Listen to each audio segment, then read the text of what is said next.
put together this hammock, as you guys can see, however you say it, hammock, however I don't know how you say it.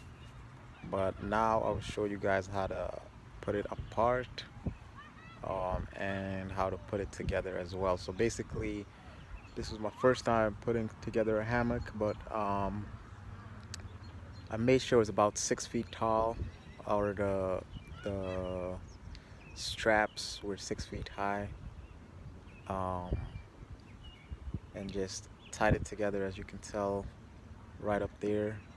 Put it through one loop, um, and then it has a attachment. What do you call that thing? The metal hook.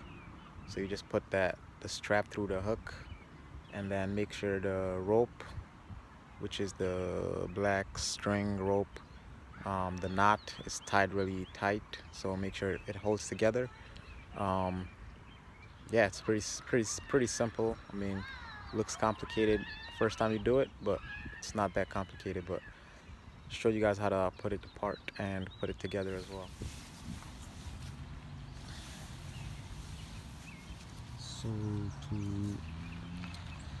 put it together, all I did was tie the string up there, or the strap.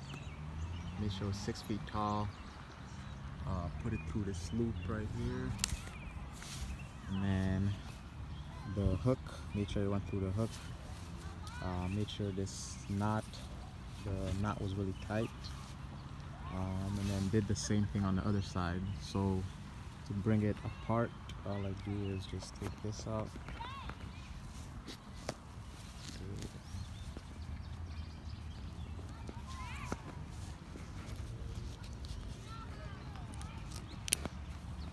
So it's the hook. I took the hook from the strap. So do the same thing on the other side, and that's it.